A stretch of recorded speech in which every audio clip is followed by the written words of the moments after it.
Gwini cór yn gydal chesa ara is ianawch le gwini cór to ffyr cyn fforger over Lala Patrick the goffilas the hochtiog agus op gohoire in iana special ta gan new quinshi Glinderer Machri Haynes prima van Kayla Siving go will to Lynn. Sabina and I are absolutely delighted to welcome this very, very special group of people to Oris and Neutron on St. Patrick's Day. St. Patrick's Day, and today is a very, very special day.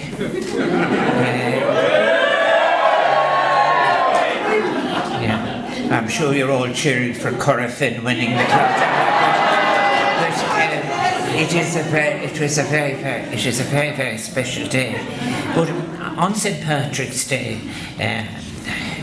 all over the world, people who are from our Irish family, we met so many of them earlier this year. Last year, Sabina and I visited Australia, New Zealand, and I think in the 7 cities in Australia, 4 cities in New Zealand, there weren't less than 400 people any evening we met the Irish. And in my own message I have been stressing the importance of building on the connections we have, and particularly with the descendants of those whom in the past we might have lost contact with. But it's a time when the global Irish family joins together to celebrate our Irish culture and heritage. And in the course of the messages that I've given out over the last few years, I always emphasise the values that we associate with St. Patrick and our patron saint. A saint who belongs to all of the Irish, any part of our island or any part of our world family. But those values are solidarity, friendship, concern for the fellow citizen. And here in the Oris, over the last years, we've been holding a particular reception towards the late afternoon in St. Patrick's Day to pay tribute to Irish citizens who are making a particular contribution to citizenship. So this year we were absolutely delighted that so many of you accepted our invitation, because we wanted, if you like, ahantas agus kilurianov Petergus one of the most incredibly generous of acts, which is the act of organ donation. And that's why I think it's so important. It's such an important part of our Irishness. For a start, the remarkable development of organ transplants is one of the great successes of modern medicine, and it stands as one of the great triumphs of human scientific achievement. Very often I ask myself questions about it. Isn't it one of the great tests of democracy in the future as to how science and technology are delivered in our lives? But could anybody ever overestimate the contribution that it is, those who make it possible? Over 3,500 lives in Ireland have been saved thanks to a successful organ transplant. And all those recipients enjoyed increased life expectancy and enhanced quality of life. And I'm so delighted, I have to say as well, that the Minister for Health has been able to join us this afternoon.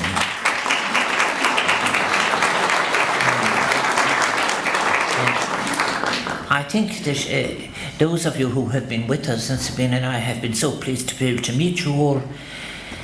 We were celebrating the special contribution of citizens that are, particularly we're so pleased as well. We've had people who are involved on both sides of that great gift. Those who are grateful for the new lease of life that they have received, and others who are living donors, who've performed an act of great altruism towards a fellow human being. And others, and I particularly say how welcome you are, because so many of you I know personally, are people who've had to make a most difficult decision for what was for you a difficult decision in what was maybe an extremely traumatic time, to donate the organs of a loved one. I just think you are the very definition of what the generosity of the human spirit is under times of great stress. And then the medical staff who have joined us, so many of you from all over the country, you have joined us, and you are at the very cutting edge of organ donation. Those of you who are directly involved, and others working behind the scenes from morning until night, so that if and when an organ becomes available, a person who needs it get it as soon as possible. So yours is an incredible act in itself, but also an incredible form of support. And then more of you, which is even more important, because last year, I understand, was the best year really in relation to donations, which is very, very good. But that is again due to your work, those of you who have been working to promote increased awareness of organ donation and transplantation, campaigning and encouraging, and very particularly something that in the modern world is very important. Those of you who've put all shynesses aside and decided to share your experiences, which is perhaps so encouraging for others. So for whatever of the reason that you've come to be with Sabina and I this afternoon, Tor Firkin Fulcher over Rish Mullim Shivas and Medata Gentake is Trislimin as an Karnakas that I guessed. Because organ donation is an act of incredible solidarity, the greatest gift that one human being can give another. And I think that when I was asking people to put some notes together for me on the background of what was happening in relation to this field for the last year or two, Matt asked, could you please gather some remarks from those who have in fact been beneficiaries of transplantation. The kind of remarks that came back were, it has changed my life and given me freedom to achieve anything. And then another, as long as the sun shines, you will be remembered, speaking of donation. And then another, it's only with people with a big heart, like my donor's family, that recipients like me are alive today. And then, by going on the organ donation register, we all have the opportunity to be the answer to someone's prayer. Now, behind what are these very simple but powerful words, lies a very profound message about the importance of organ donation and of the great difference it can make to someone's life, the new possibilities, the possibilities and the potentials that are released. And I don't underestimate, and I don't think all of you gathered in this room know it so well, that organ donation is a very sensitive and emotional question. It is often in a context or immersed with feelings of loss and bereavement. People have had to handle several different emotions that are all occurring at the same time, that have to be brought into symmetry to arrive at a decision that will make such an important effect on someone else's life. But in a deeply emotional and even maybe it's a paradoxical way, it ties into notions of life renewed and continued, life that is not ended, but life in fact that is made possible and expanded in the giving of the most precious gift of life to another person. But when faced with the numbing realization that a loved one will not survive, or illness or an accident, it must be humbling for us all to consider how deep that generosity of spirit is that pierces through dark days of a personal tragedy. The decision to let go of a loved one's body when one's instincts must be, at least to a very considerable extent, to cling on, but I am sure it can only be it is so fully understood by those who have found themselves in such an unenviable position. I salute you, those of you who are representing not just yourselves but people like you who have come to be with us this afternoon. And to you I say yours is a most profound act of humanity, to see beyond the boundaries of self and family, beyond your own pain and your own loss to those days, and to reach out and provide hope and life to strangers. It is something to be celebrated, to be cherished, and to be promoted. It's more than half a century, and so many of you here from the medical profession in all its different aspects. And I often wish as well that, the positive story about those who work in health, those of us who have had the experience and benefit of those who are health professionals and those who work in the health system, it is above all else requires great cooperation, and I honour that.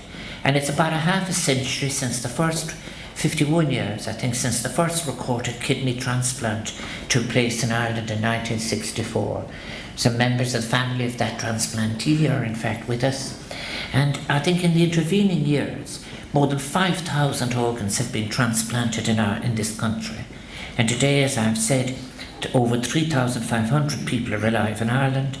Some of you are here today, Firkin Fógeruh, thanks to a successful organ transplant. 3 years ago, we marked the 10th anniversary of the first heart transplant, carried out in 1985 by a pathbreaker in Irish medicine, the late and great Maurice Nelligan. 2015 saw the 10th anniversary of the first lung transplant, which was another important step in the history of Irish cardiothoracic surgery. But there's been no doubt that Ireland then has a strong record in organ donation. However, we would all like to see those donation rates continue to rise so that all of our citizens who are in need of transplantation can benefit from this life-saving technology. And often one of the reasons Sabina often reminds me when we have people like yourselves here, it isn't just that you've come on your own, but also that you get an opportunity of talking to each other and sharing experience, which is very important. But you know very well that transplantation is now a commonplace technique in Ireland, but yet too many people continue to die each year as they wait for transplants. Today there are approximately 550 people in Ireland awaiting what would be for them life-saving heart, lung, liver, kidney and pancreas transplants. And behind that figure are, of course, the many anxious family members of different ages desperately hoping that their spouse, child, parent or sibling will come to benefit from the powerful gesture of organ donation. So tá sé tábhacht mar sin gine mid ar gan féin le díspór fai blia cochu den dún organ agus dini spragan in a minter and over a right in winter. It's for this reason, as I come to the end of my remarks, to say that the kind of conversation we have is very, very important.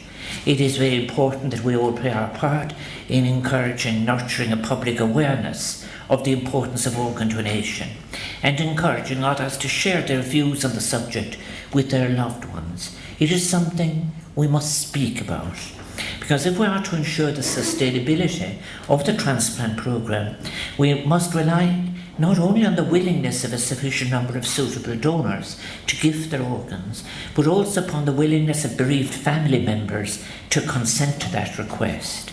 That is why conversations around the subject of organ donations are absolutely critical. Yes, it is important that those who carry an organ donor card do so, but they must also be aware that it is their next of kin who will make the final decision regarding donation in the event of their death. That is how it is at the moment. It is a question that will be presented to them perhaps at a most difficult and stressful time, when it will be easy to put down the shutters on your own personal experiences. But I think it is important that we make people aware of their deceased loved ones' wishes regarding the donation of their organs and tissue in the event of their death. So I'm very, very grateful for the valuable work that is being done at that level as well to increase awareness of the value of organ donation and transplantation and of the process that is involved, including, and this is where it is so important, those of you who have come forward, the many recipients who have demonstrated a willingness to share their experience, and their sharing of their experience will be for the benefit of others. What they're indicating is a willingness to give back and propagate the gift of life that they have received from generous donors themselves. There are many members here from the Irish Kidney Association, for example, from all over the country. And in just 2 weeks' time, the Irish Kidney Association will be holding their annual Organ Donation Awareness Week. And I know that many of you will be supporting their campaign to raise awareness about the ongoing and ever-increasing demand for organ transplantation. Now, I think Vivian Traynor is our MC for this evening, and when I look around the room, there are so many people who have dedicated their lives to advancing the cause of organ donation. I thank you for your valuable work and for the spirit of generosity and the solidarity that lies behind it. I want to say this is what I think I sometimes often think back of all the different speeches I give at different times. I think I once said that, that we are really a community of vulnerabilities. And that tells us in a way that The great journey of our life will in fact bring many different things to us in different circumstances. There are things that all our hearts will lift as we celebrate, like we properly will this evening. But also, as well as that, it is so important and we in fact extend ourselves into our humanity when we take every weakness into ourselves. I do want to say thank you very, very sincerely for all that you have done and for all that you will do and for being with us and sharing your experience here this afternoon. I do hope that you enjoy your visit, and I think that what a great way it is of celebrating Láféile Pádraig, to be able on Kilura Yarnover and the Seranachas Atoigesh, this great celebration of citizenship. I thank you for coming to be with Sabina and I. I wish you a very happy St. Patrick's Day. And I also want to thank some people who make events like this possible. Our own staff here at the Áras, who on St. Patrick's Day make it possible for us. I want to thank the first aiders who are in attendance. I have thanked very, very much Vivian Trainer, and also I do want to thank our entertainment. The Cultus Culturian, Arts Cultus Culturian Entertainment Group, and a group here who are entering to stardom. I think we're here with us, he Vagabonds, and they have all worked hard. It's Oslov of Akela, Aquirmid and Rod Shirley Kela. It is by working together that all of this evening and today has been made possible. Harish Mila Buikas is Barbanak Tara Mihirati Meshiv Ayanos Nantalki. I so thank you all for coming. I thank you once again for what you've done, what you will do, and enjoy the rest of the evening. Mila Buikas, Garma.